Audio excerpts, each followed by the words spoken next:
나의 능력이 되길 원하고 바라고 기도합니다. 하나님의 꿈이 나의 비전이 되고 예수님의 성품이 나의 인격이 되고 성령님의 권능이 나의 능력이 되길 원하고 바라고 기도합니다. 원하고 바라고 기도합니다.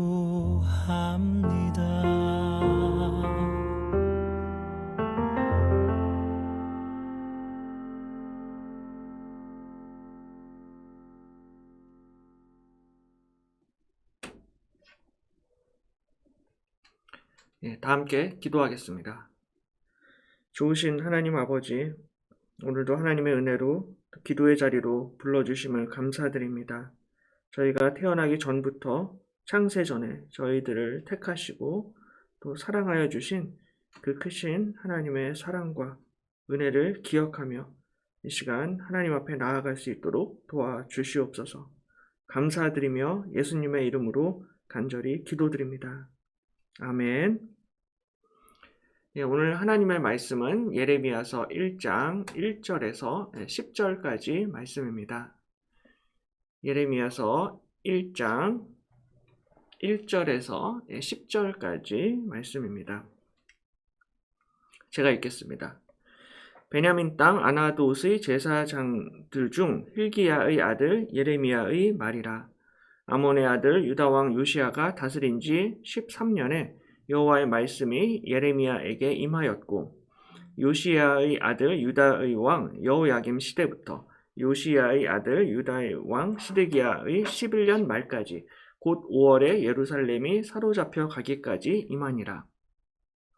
여호와의 말씀이 내게 임하니라. 이르시되 내가 너를 모태에 짓기 전에 너를 알았고 내가 배에서 나오기 전에 너를 성별하였고 너를 여러 나라의 선지자로 세웠노라 하시기로 내가 이르되 슬프도소이다. 주 여호와여 보소서. 나는 아이라 말할 줄을 알지 못하나이다 하니 여호와께서 내게 이르시되 너는 아이라 말하지 말고 내가 너를 누구에게 보내든지 너는 가며 내가 내게 무엇을 명령하든지 너는 말할지니라. 너는 그들 때문에 두려워하지 말라. 내가 너와 함께하여 너를 구원하리라. 나 여호와의 말이니라 하시고 여호와께서 그의 손을 내밀어 내 입에 대시며 여호와께서 내게 이르시되 보라 내가 내 말을 내 입에 두었노라. 보라 내가 오늘 너를 여러 나라와 여러 왕국 위에 세워 내가 그것들을 뽑고 파괴하며 파멸하고 넘어뜨리며 건설하고 심게 하였느니라 하시니라. 아멘. 오늘부터 새벽 기도와 또 큐티 본문 말씀이 예레미야서입니다. 예레미야서는 구약 성경 39권 가운데에서 두 번째로 긴 성경입니다. 제일 긴 성경은 시편이고요. 그 다음이 바로 오늘 본문인 예레미야서입니다. 예레미야서는 구약의 선지서들 중에서도 분량이 가장 많습니다. 장수로 따지면은 이제 이사야서가 66장이고 예레미야서가 52장입니다. 그래서 예레미야서가 더 적어 보이지만은 사실은 정확히 히브리어 단어 숫자를 우리가 비교해 보면은 예레미야서가 더 많습니다. 예레미야서가 한 22,000 단어가 사용이 되었고요. 이사야서가 한 17,000 단어 정도가 사용이 되고 있습니다. 이처럼 긴 선지서의 말씀인데요. 예레미야는 BC 627년에서 586년까지 약 40년 정도 오랜 기간을 사역을 하였습니다. 근데 이 시기에는 이제 남유다 왕국의 왕이 4명이 교체가 되고요. 결국에는 남유다 왕국이 바벨론에 의해서 비참하게 멸망을 당하게 됩니다. 그래서 예레미야는 남유다 왕국이 무너지는 모습을 옆에서 지켜보았고요. 그것을 보면서 탄식하며 슬퍼하며 많은 눈물을 흘립니다. 그래서 흔히들 예레미야를 눈물의 선지자다라고 그렇게 부릅니다. 오늘 본문은 이제 예레미야의 출신 그리고 예레미야가 하나님으로부터 부르심을 받는 장면을 기록을 하고 있습니다. 1절에 베냐민 땅 아나돗의 제사장들 중 힐기야의 아들 예레미야의 말이라 라고 말씀을 합니다. 이 아나돗이라는 곳은 예루살렘에서 북동쪽으로 이제 4에서 5km 정도 떨어진 마을입니다. 근데 이 마을에 제사장이 있었는데 힐기야라는 제사장이 있었습니다. 이 사람이 바로 이제 예레미야의 아버지였고요. 이 힐기야는 아나돗의 제사장이었습니다. 이 제사장은 이제 보통 대를 이어서 제사장 직분을 맡기 때문에 아마도 예레미야도 이제 아버지를 따라서 아나돗의 제사장이 될 뻔했습니다. 하지만 그때 하나님의 말씀이 예레미야에게 임합니다. 아몬의 아들 유다왕 요시야가 다스린 지 13년에 여호와의 말씀이 예레미야에게 임하였고 요시야의 아들 유다의 왕 여호야김 시대부터 요시야의 아들 유다의 왕 시드기야의 11년 말까지 곧 5월에 예루살렘이 사로잡혀 가기까지 임하니라 라고 말씀을 하고 있습니다. 이 요시야가 다스린 지 13년은 이제 연대로 따지면은 BC 627년 정도 됩니다. 그리고 이때부터 시드기야의 11년 말까지 이때는 또 BC 586년경 정도가 됩니다. 그래서 BC 627년부터 586년까지 대략 40년 정도 여호와의 말씀이 예레미야에게 임하였습니다. 그리고 이 시기는 사실은 유다 왕국 역사상 가장 어두운 시대였고 가장 비참한 그러한 시대였습니다. 마치 우리나라로 따지면 이제 구한말의 상황과 굉장히 비슷합니다. 우리나라도 구한말에 나라의 국력이 약해서 청나라 그리고 러시아, 일본 뭐 이런 나라들의 놀이터처럼 그리고 그런 외세의 침입이 끊임이 없었고 굉장히 어려웠던 시기였는데요. 바로 예레미야가 사역했던 그 당시 남유다 왕국의 상황이 그러하였습니다. 바로 그러한 시대 가운데에서 여호와의 말씀이 예레미야에게 임하였습니다. 여호와의 말씀이 내게 임하니라 이르시되 내가 너를 모태에 짓기 전에 너를 알았고 내가 배에서 나오기 전에 너를 성별하였고 너를 여러 나라의 선지자로 세웠노라 라고 하나님이 말씀하십니다. 하나님은 예레미야가 태어나기 전부터 예레미야를 택하시고 거룩하게 구별하셨습니다. 하나님께서는 항상 하나님이 쓰시고자 하시는 종들을 미리 예정하시고 구별하십니다. 그래서 사도 바울도 모태로부터 하나님이 택정하셨습니다. 갈라디아서 1장 15절에 그러나 내 어머니의 태로부터 나를 택정하시고 그의 은혜로 나를 부르신 이가 그의 아들을 이방에 전하기 위하여 그를 내 속에 나타내시기를 기뻐하셨다라고 그렇게 고백하고 있습니다. 바로 하나님이 모태로부터 바울을 택하셔서 이방의 복음을 전하게 하신 것처럼 오늘 예레미야도 태어나기 전부터 하나님께서 예레미야를 구별하셨고요. 여러 나라의 선지자, 열방의 선지자, 여러 나라의 선지자, 열방의 선지자로 세우셨습니다. 그래서 예레미야는 남유다 왕국의 아나돗 출신이었지만은 하나님은 단순히 예레미야를 남유다 왕국만을 위해서 세우신 것이 아니라 열방의 선지자로 예레미야를 세워주십니다. 그래서 나중에 예레미야서 46장에서 51장을 보면은 이 이방 나라들에 대하여서 여호와의 말씀을 선포합니다. 애굽, 블레셋, 모압, 암몬, 에돔, 다메섹, 그리고 바벨론 등 세계의 열방, 그리고 세상의 강대국에 대한 말씀을 증거합니다. 이것은 하나님이 단순히 이스라엘만의 하나님이 아니시라 온 열방과 세상의 제국들을 다스리시고 통치하시는 하나님이시다라는 것을 증거합니다. 이처럼 하나님께서 예레미야를 열방의 선지자로 세우셨으면은 예레미야 입장에서는 감사한 마음으로 기쁘게 순종을 해야 하는데 오히려 예레미야가 탄식합니다. 6절에 내가 이르되 슬프도소이다. 주 여호와여 보소서 나는 아이라 말할 줄을 알지 못하나이다 라고 이야기합니다. 슬프도소이다 라고 고백합니다. 슬프도소이다. 요거는 이 단어는 히브리어로 이제 아하흐라고 하는데요. 슬픔을 나타내는 감탄사입니다. 우리나라 말로 하자면은 오호라 통제라라는 그 정도의 의미를 가지고 있습니다. 하나님이 자신을 부르셨으면 기뻐하고 좋아해야 하는데 예레미야는 오히려 탄식합니다. 주 여호와여 보소서, 나는 아이라 말할 줄을 알지 못합니다. 제가 아직 나이도 어리고 부족하고 연약해서 말도 제대로 하지 못하기 때문에 제가 순종하기 어렵습니다. 라고 예레미야가 핑계를 댑니다. 예레미야가 이처럼 핑계를 대는 이유가 있었습니다. 왜냐하면 두려웠기 때문입니다. 8절에 너는 그들 때문에 두려워하지 말라라고 이렇게 하나님이 말씀하십니다. 하나님께서는 예레미야 마음속에 있는 이 두려움을 아셨습니다. 유다 왕국과 열방을 향해서 예레미야가 하나님의 말씀을 전해야 하는데 그 말씀이 사람들이 좋아할 만한 메시지가 아니었습니다. 그 말씀은 이스라엘 백성과 열방의 죄악과 반역을 고소하는 심판의 말씀이었습니다. 따라서 이런 말씀은 사실은 누구도 달가워하지 않는 그런 메시지입니다. 그래서 예레미야는 자신이 그런 메시지, 하나님의 말씀을 전하면은 본인이 핍박을 당하고 박해를 받게 된다라는 것을 알고 있었습니다. 그래서 이스라엘과 열방의 권력자들, 이 세상의 권세자들이 굉장히 두려웠습니다. 그래서 오늘 예레미야는 하나님 앞에 저는 아이입니다. 저는 말할 줄조차도 잘 모릅니다. 라고 그렇게 하나님 앞에 핑계를 대었던 것이죠. 하지만 우리 하나님께서는 포기하지 아니하십니다. 여호와께서 내게 이르시되 너는 아이라 말하지 말고 내가 너를 누구에게 보내든지 너는 가며 내가 내게 무엇을 명령하든지 너는 말할지니라.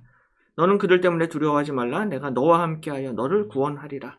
나 여호와의 말이니라. 라고 말씀을 하고 계십니다. 우리 하나님께서는 예레미야를 포기하지 아니하시고 두려워하지 말고 말씀에 순종하라 라고 말씀하십니다. 하나님께서는 예레미야를 구원하시고 예레미야에게 하나님의 말씀을 주실 것입니다. 여호와께서 그의 손을 내밀어 내 입에 대시며 여호와께서 내게 이르시되 보라 내가 내 말을 내 입에 두었노라. 하나님께서 하나님의 말씀을 주시는데 이 말씀에는 어마어마한 권세가 있습니다. 보라 내가 오늘 너를 여러 나라와 여러 왕국 위에 세워 내가 그것들을 뽑고 파괴하며 파멸하고 넘어뜨리며 건설하고 심게 하였느니라 라고 말씀을 하십니다. 예레미야 개인의 경건과 능력이 아니라 바로 하나님이 예레미야 선지자의 입에 두신 그 말씀이 바로 열방을 뽑고 파괴하며 파멸하고 넘어뜨리고 건설하고 심게 하는 어마어마한 권세가 있다라는 사실입니다. 그래서 예레미야가 비록 고난의 길, 눈물의 길을 걸어가겠지만은 예레미야를 통해서 선포되는 그 말씀을 통하여서 하나님께서 크고 위대한 비밀한 일들을 행하실 것을 오늘 예레미야에게 말씀하고 있습니다.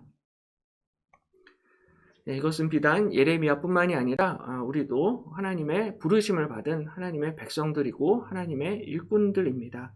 우리가 예수님을 따라갈 때 하나님의 부르심에 순종하게 될 때 예레미야처럼 고난의 길, 눈물의 길을 걸어갈 수 있겠지만은 그 가운데서 하나님께서 우리에게 반드시 하나님의 말씀을 주실 줄로 믿습니다. 그리고 우리가 증거하는 하나님의 말씀과 예수 그리스도의 복음을 통하여서 하나님께서 하나님의 뜻을 이루시고 하나님의 위대한 역사를 이루어 가실 줄로 믿습니다. 그래서 우리에게 허락하신 이 말씀을 감사하게 받으시고 오늘 하루도 하나님의 말씀을 담대하게 증거하시기를 주님의 이름으로 간절히 축원합니다. 기도하겠습니다. 자비로우신 하나님 아버지, 열방의 선지자 예레미야를 불러주신 것처럼 오늘도 저희들을 택하시고 사랑하여 주시어서 복음의 증거자로 세워주시고 불러주심을 감사드립니다. 저희들은 어린아이와 같이 너무나 연약하고 또 부족하지만 저희들의 입술을 통해서 하나님의 말씀이 선포될 때 하나님께서 역사하여 주시고 크고 위대한 일을 이루어 주실 줄로 믿습니다. 오늘 하루도 저희들을 사용하여 주시고 인도하여 주시옵소서. 감사드리며 예수님의 이름으로 간절히 기도드립니다. 아멘. 말씀을 생각하며 함께 기도하겠습니다. 하나님께서 예레미야를 선지자로 부르셨던 것처럼 그리고 그 입에 하나님의 말씀을 주셨던 것처럼 오늘 우리를 하나님께서 불러주셨고 또 우리의 입술에 예수 그리스도의 복음을 허락하여 주셨는데 이 세상을 두려워하지 않게 하시고 담대하게 세상을 향하여서 예수님의 말씀과 예수님의 복음을 증거할 수 있도록 도와주시옵소서. 2분 정도 함께 기도하겠습니다.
교회와 담임 목사님을 위해서 함께 기도하겠습니다. 내일 주일 예배가 있습니다. 주일 예배 가운데도 충만한 은혜를 부어주시고 특별히 예배를 위해서 준비하고 봉사하는 많은 손길들을 지켜주시고 말씀을 준비하시고 전하시는 담임 목사님께 성령의 충만함을 허락해 주옵소서. 2분 정도 함께 기도하겠습니다.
나라와 민족을 위해서 함께 기도하겠습니다. 내일도 이 땅 곳곳에서 예배를 드릴 하나님의 백성들과 하나님의 교회들을 기억하여 주시고 이 땅에 다시 한번 회개와 부흥의 역사를 허락하여 주옵소서.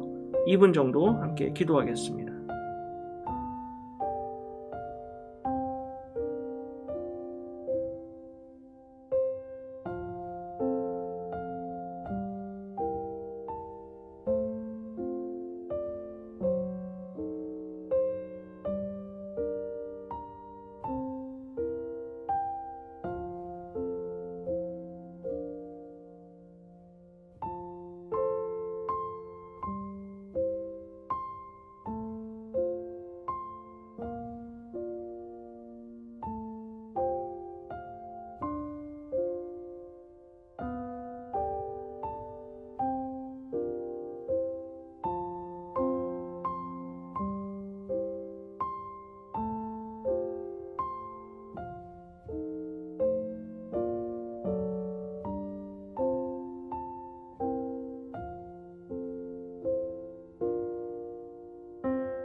끝으로 개인 기도 제목을 위해 10분 정도 기도하시고 자유롭게 마무리하시기 바랍니다.